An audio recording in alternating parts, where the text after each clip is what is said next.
전국적으로 벌어지고 있는 응급실 파행이 이제는 서울 및 수도권까지 번지고 있는 가운데 대통령실은 9월 1일부터 응급실이 정상화될 것이라고 발표했습니다. 도대체 어떤 방법으로 정상화시킬 예정인지가 너무 궁금했는데 8월 27일 아침 조선일보의 단독 기사가 나서 같이 보면서 얼마나 헛된 생각인지를 살펴보겠습니다. 더 많은 사람들이 진실을 알 수 있도록 많은 공유 부탁드립니다. 8월 27일 아침 조선일보에서 이르면 이번 주에 발표 예정인 응급실 대책에 대한 단독 기사를 냈습니다. 응급실 의사에게 비용, 권한, 면책이라는 3종 지원책을 발표할 예정으로 현재 논의 중이라는 기사입니다. 기사의 내용을 살펴보면 일반의 채용 시에 인건비를 지원하고 난동 환자에 대해선 진료를 거부할 수 있도록 할 예정입니다.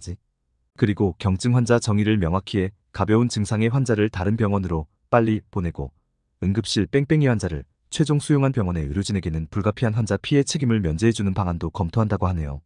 이 대책만 봐도 얼마나 정부가 현장에 대한 이해 없이 단순히 보고받고 머릿속으로 생각해서 말만 그럴듯하게 대책을 세우고 있는지가 보입니다.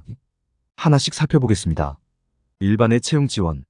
지금 현재 응급의학과 전문의들마저 응급실을 탈출하고 있는 상황에서 추석 연휴에 수많은 소송을 몸빵할 일반의를 충분히 구해서 추석 응급실 대란을 막을 수 있을 거라고 정부는 생각하는 것일까요? 응급실 의사 부족으로 인해 문을 닫는 응급실들이 많이 발생한다면 응급실 의사를 일반의로라도 고용해서 기본적인 처치라도 할 수 있게 하는 것이 어느 정도 도움은 될 것입니다. 그러나 그 일반의가 해결할 수 있는 문제라면 일반의가 없더라도 그 환자는 사망할 케이스는 아니겠죠. 추석에 발생할 응급실 대란은 사실 응급의학과 전문의가 부족하고 배후 진료가 불가능해서 살릴 수 있을 만한 환자를 살리지 못해서 발생할 것입니다. 난동 환자 진료 거부, 사실 너무나도 당연한 것인데 그동안 응급실에 근무하는 의료진들이 고통받았던 이유 중 하나죠. 이건 잘한 것 같습니다. 다음은 경증 환자 회송입니다. 정부에서 지침으로 경증 환자를 구체적으로 명시하겠다고 했는데 이로 인해 발생할 수 있는 문제점이 저는 벌써 10가지도 넘게 떠오릅니다. 가장 문제가 될 만한 것부터 말씀드려 보겠습니다. 우선 가장 먼저 떠오르는 것은 지금까지 봐온 환자 및 보호자들을 떠올려 봤을 때 당신은 경증 환자로 지침상 분류되어 회송 대상자입니다. 다른 병원으로 회송하겠습니다. 라는 말을 듣고 순순히 다른 병원으로 갈 환자나 보호자가 얼마나 있을까 싶습니다. 두 번째로 떠오르는 것은 응급실을 내원할 때는 경증 같아 보였던 환자가 막상 검사를 해보면 중환으로 밝혀지는 경우도 꽤 많은데 검사를 해보고 경증으로 밝혀지면 이송을 해야 할까요?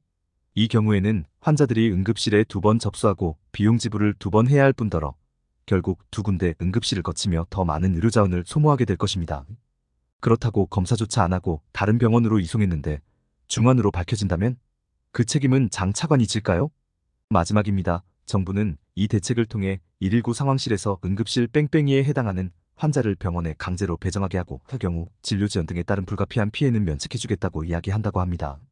지금 문제가 되는 것은 병상, 배후 진료과 부재 등으로 인해 감당할 수 없는 환자를 받지 않아 응급실 뺑뺑이 사태가 벌어지는 것인데 강제 배정 후 진료 지연 면책? 진료 지연은 얼마나 되는 것까지가 면책일까요? 중환자실에 병상이 날 때까지 48시간 응급실에서 대기하다가 환자가 사망해도 면책일까요? 뇌출혈 환자를 수술할 수 있는 신경외과 의사가 출근할 때까지 24시간을 응급실에서 대기하다가 사망한다면 그 책임을 누가 져야 할까요? 그 책임은 장 차관이 질까요? 고작 이런 대책을 논의하고 있으면서 9월 1일부터 응급실이 정상화될 것이라고 자신있게 발표하는 대통령실이 이제는 어이없다 못해 이런 정권을 만드는데 일조한 손가락이 원망스러울 정도입니다. 여러분, 부디 아프지 말고 건강하세요. 추석 때는 어디 가지 마시고 집에서 안전하게 보내시는 것을 권고드립니다. 시청해주셔서 감사합니다.